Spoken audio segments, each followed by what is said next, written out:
Welcome to Stat Wars, a Star Wars Legion podcast focused on competitive results. It is May 26th, 2025. As always, I'd ask you to please like and subscribe if you enjoy this content. So, first off, let's look at some recent events. We had 5 one-day events, 2 two-day events, as well as the World Team Championships. This represented over 240 players playing over the past weekend. Because World Team Championships is a team event, it is not included in any of our data sets, which focus on rated singles events. However, given its importance, we're going to cover it in this podcast. First, let's look at the CTC results out of Canada. This was a 17-player event won by Nicola. It featured a lot of Republic and CIS lists, as well as some Rebels and Empire. The winning list from Nicola featured 5 Geonosian naked squads, along with Kalani, Grievous, and Bosk, as well as a Spider Droid, 2 Decas, and 2 Aqua Droids. We also had Rocky Top over the weekend, which featured 60 players, which was won by Justin Fleming, also running a CIS list, which featured Kalani, Count Dooku, 3 B1s, a Geo Squad, a Black Sun Squad, 2 Decas, a Crab Droid, and 2 Aqua Droids. So 2 events, both won by CIS players, but running very different lists. In terms of performance at this event, which had a few more players to look at, we saw Shadow Collective actually did pretty well, though none of them finished in the top 8. CIS was the most winning faction, followed by Rebels, Grand Army of the Republic, and sadly Empire at under 40%, which is right now a recurring theme, and we'll see in our other events where Empire is just struggling, as well as just struggling on a macro level. Moving on, World Team Championship featured 112 players, and it was won by the England All-Stars. Dave Grant ran a Galactic Empire list featuring Darth Vader, Bosk, some Shore Troopers, some Mortars, Black Suns, Snow Troopers, and a couple of Dewbacks. Lila Claire ran an EXD list featuring Double Snails and Kalani. Then Jeff ran a list of double X-34 land speakers and Rebel Soup. And Ollie Dyer went undefeated, running a list which answered the question of what happens when you put 4 copies of Bad Batch in your list, where he ran Bad Batch along with 3 double-stuffed infantry squads. Here I've broken out the list, the results for the event. We have again removed all of the mirrors, and we can see that CIS was the top performing archetype overall at 59%, followed by Rebels very closely at 58%, GAR at 49%, and then Empire at 40%. It's important to note that this event did have special rules where each team had to use only one of the 5 different options, 4 factions in a battle force. So you couldn't have a team running, for instance, 4 CIS lists. Next, I would like to cover Invader League, just as a refresher of what it is. It's an online Legion League. Players initially participate in pods of 5 to 6 players.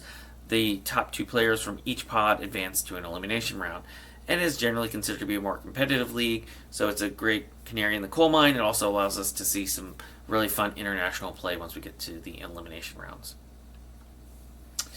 So, looking at the results, we can see again, CS is performing very well with a 58% win rate, with 54% of the participants moving on to the next stage.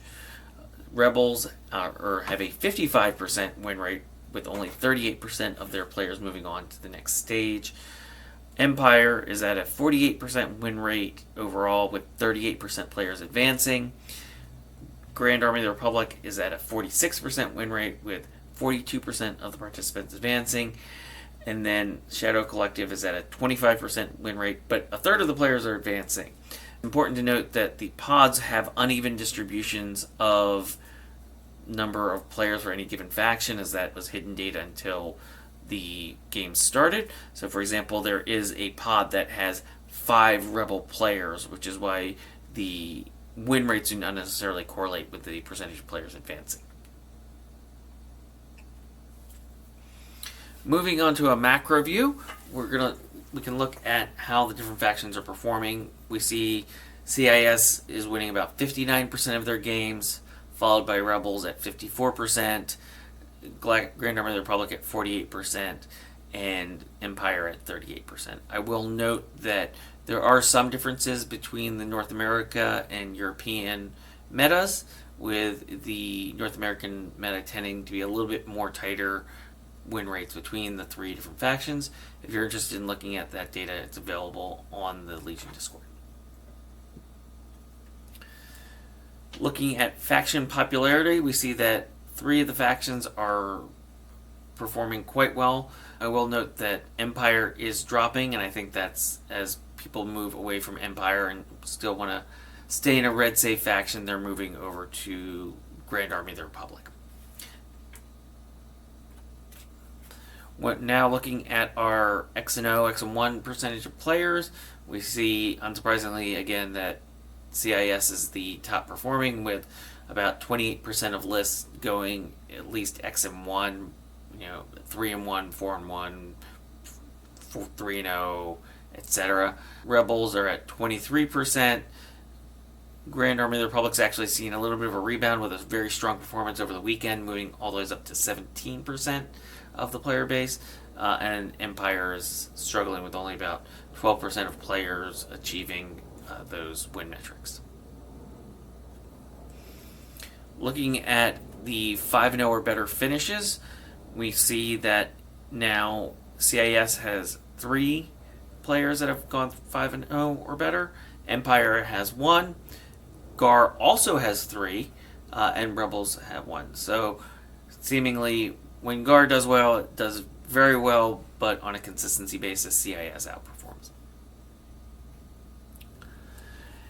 Looking at how we're trending week over week, we can see the cumulative stats starting to really stabilize, with, again, these numbers being the same as what we reviewed earlier, and given the number of games that we have per faction now, unlikely to move significantly more than 1 or 2 percentage points until we get the next points update. So, just some concluding remarks. Empire is still really struggling to perform.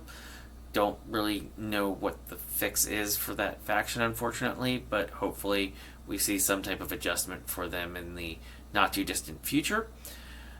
Ollie Dyer's 6 activation list does beg the question of, do super squads represent a counter meta for clones? Will we see that become the go-to, given their infantry's ability to shoot at range 3? We also have to ask the question, will Geonosian and B2 restocks make CIS even more dominant? And more generally, a lot of what are currently considered better units in CIS are releasing earlier in the refresh cycle, which is great for players that are interested in collecting and painting, but it does beg the question of how that will affect the meta over the next year until we get through the update that AMG is currently conducting. And next week we'll have some new fun events to look at. We have the UK Games Expo happening obviously in the UK, as well as the Big D Showdown happening in Dallas next week. So, thank you for listening, and may the Force be with you.